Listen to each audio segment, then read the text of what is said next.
Hi friends. இங்கே எல்லாருக்கிட்டேயுமே idea நிறையா இருக்குது. ஆனால் சிலர்கிட்ட மட்டும்தான் இன்கம் இருக்குது. ஏன்? இன்னைக்கு ஒரு நிமிஷம் ஃபோனை ஸ்க்ரோல் பண்ணும்போது கண்டென்ட் கிரியேட் பண்ணலாம், ஸ்டார்ட் அப் ஆரம்பிக்கலாம், கிரிப்டோவில் இறங்கலாம், ஃப்ரீலான்சிங் பண்ணலாம்னு புதுசாக ஐடியா வந்துக்கிட்டே இருக்குது. ஜென்சி கிட்ட ஐடியாஸுக்கு பஞ்சமே இல்லை. ஆனால் பிரச்சனை என்ன தெரியுமா? ஐடியாஸ் அதிகம், எக்ஸிக்யூஷன் குறைவு, இன்கம் ரொம்ப ரொம்ப ஸ்லோ. இதுக்கு காரணம் சோம்பேறித்தனம் இல்லை, கிளாரிட்டி இல்லாமல் ஹஸ்டில் பண்ணுறது. இன்னைக்கு இந்த வீடியோவில் உங்கள் ஐடியாவை எப்படி ஒரு ஸ்ட்ரக்சர்டு இன்கமாக மாற்றுறதுன்னு 3 ப்ராக்டிக்கல் ஸ்டெப்ஸில் பார்க்க போகிறோம். இங்கே எங்கே தப்பு நடக்குது?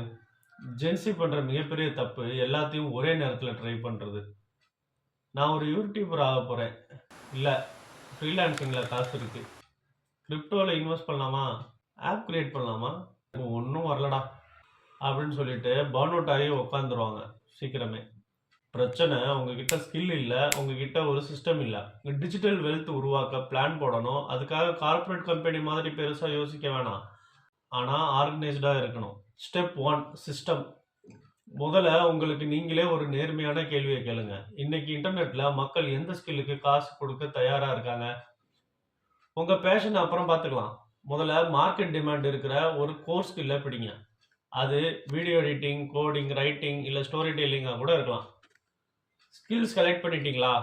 அடுத்து பிளாட்ஃபார்ம் கிளாரிட்டி. ஒரு நேரத்தில் எல்லா இடத்துலையும் கால் வைக்காதீங்க. யூடியூபா, அப்வொர்க்கா, இல்லை சொந்த ப்ராடக்டா, ஏதேனும் ஒன்றில் மட்டும் ஸ்டிக்கானா ஆகுங்க. பிளாட்ஃபார்மை லாக் பண்ணிட்டாலே உங்கள் டிஸ்ட்ராக்ஷன் பாதியாக குறைஞ்சிடும். Step 2, focus.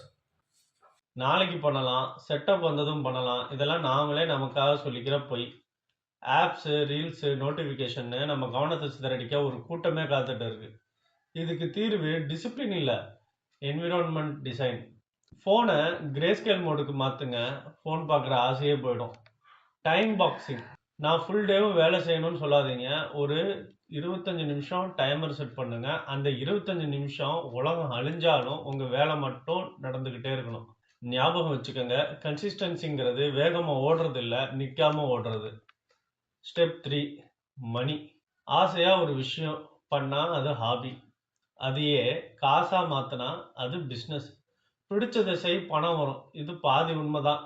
அந்த விஷயத்தை நீங்கள் சரியாக பேக்கேஜிங் பண்ணால் தான் பணம் வரும். கிரியேட்டர் எக்கனாமியோட ஃபார்முலா இதுதான்: ஆடியன்ஸ், ட்ரஸ்ட்டு, மானிட்டைசேஷன். முதல்ல ஒரு ஸ்ட்ரீமை செட் பண்ணுங்க. யூடியூப்னா முதல்ல ஆட்சன்ஸ் வரட்டும், அப்புறம் பிராண்ட் டீல்ஸ், கோர்சஸ், அஃபிலியேட்னு போகலாம். Web3, NFTன்னு புது தொழில்நுட்பங்களை வெறும் சலசலப்பாக பார்க்காம அதை எப்படி உங்கள் கம்யூனிட்டிக்கு யூஸ் பண்ணலாம்னு யோசிங்க. ஆனால் ஒன்று செட்டில் ஆனதுக்கு அப்புறம் தான் இன்னொன்றுக்கு போகணும். ஜென்சிக்கு இருக்கிற அட்வான்டேஜ் வேற யாருக்கும் இல்லை. இன்டர்நெட் இருக்கு, ஃப்ரீ டூல்ஸ் இருக்கு. ஆனால் இருக்கிற ஒரே டிஸ்அட்வான்டேஜ் டூ மெனி ஆப்ஷன்ஸ். திறமை இருக்கிறவனுக்கு பணம் வரதை விட தெளிவான சிஸ்டம் இருக்கிறவனுக்கிட்ட தான் சீக்கிரமாக பணம் சேரும். ஸோ ஐடியாவை பற்றி யோசிக்கிறத நிறுத்துங்க, சிஸ்டமை பில்ட் பண்ண ஆரம்பிங்க. இன்கம் தானாக பின்னாடியே வரும். இந்த வீடியோ உங்களுக்கு யூஸாக இருந்தால் ஐடியாஸை மட்டும் வச்சிருக்கிற உங்கள் ஃப்ரெண்டுக்கு இதை ஷேர் பண்ணுங்கள். அடுத்த வீடியோவில் பார்க்கலாம். பாய்.